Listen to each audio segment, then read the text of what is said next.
everyone, I'm Heather Geisler. I'm here for Block News, and I have a special guest. This is Toni Lane Katserly, and she is the founder of Culture. Thank you Hi, for Toni. having me. Yes, Hi, of course. thank you. So, what is Culture? So, culture is the future of governance for an interplanetary society.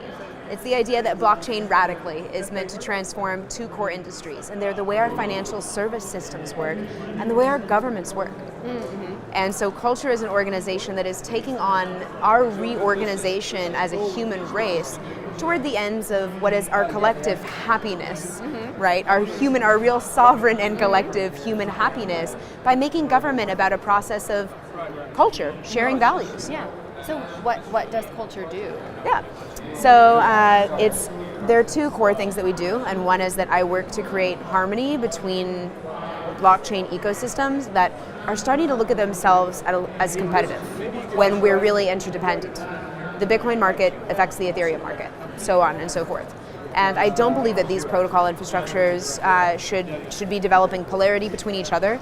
I believe they should respect about each other what makes them different and understand that they have a completely different tribe that they are and will be catering to in terms of how they will innovate and how their different cultures and systems will grow.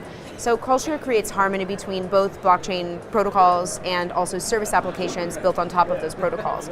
Now, on a more human level, what we actually do is we provide ubiquitous access to human rights. So the ability for people to own the legal rights to their identity, their contracts, their land, their marriage, their trade agreements outside of the bounds of a traditional nation who may try and use their power to exploit the lives of innocent people. In addition to that, it also means these cool hippie modernists that are going out there and creating what is essentially their real world version of quantified Burning Man have the ability to actually tokenize their tribe. And rather than an ICO being an initial coin offering, you say, what if an ICO is an initial culture offering or an initial country offering, an initial community offering?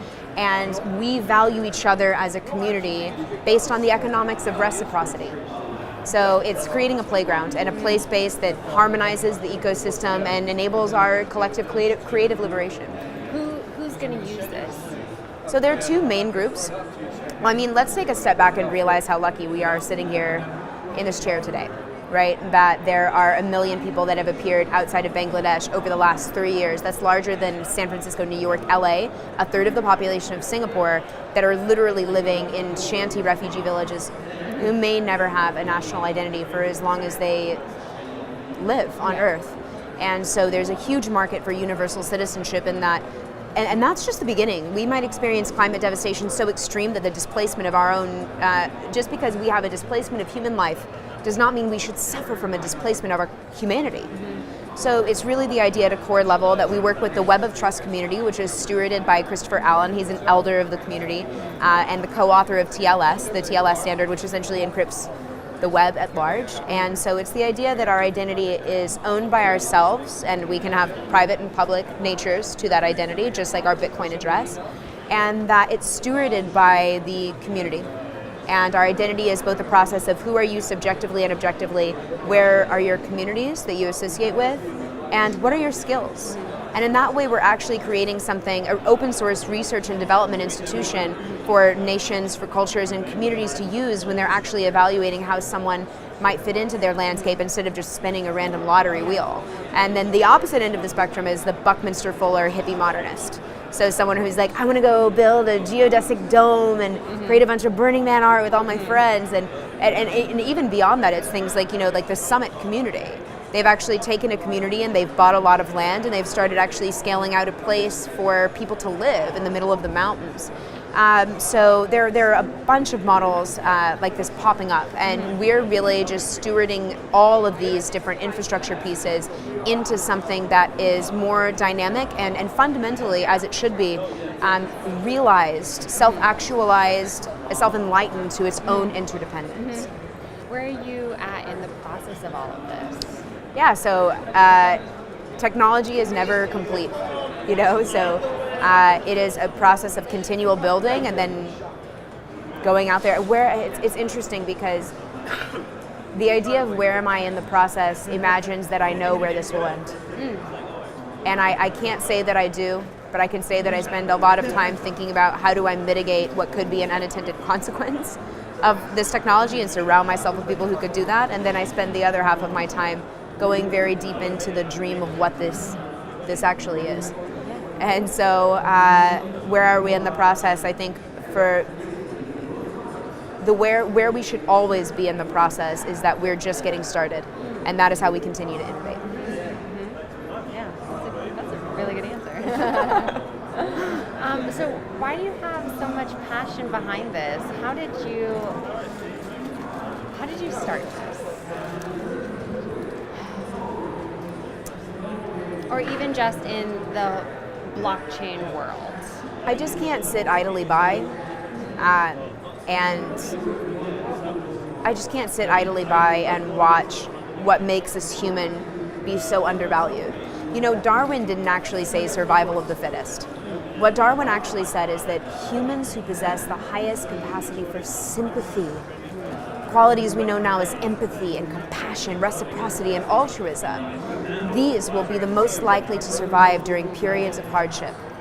And so for me, I think I am acutely aware that we are in a transition of the age where AI and robotics are going to start replacing some of these functions that have abstracted our humanity from what makes us human and allowed us to be a part in a machine.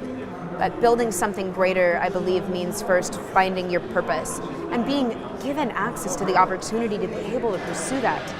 I do this because I view my life in the big scheme of things as a speck of dust. And maybe it's a bright speck that floats through the universe and collides with something and creates some great change. But at the end of the day, it's just a speck, and that's what we all are. And so it is our responsibility as a speck of dust, or maybe as a whole planet, to uplift the qualities that make us truly, in some way, shape, or form, cosmic. Yeah. What's next for you?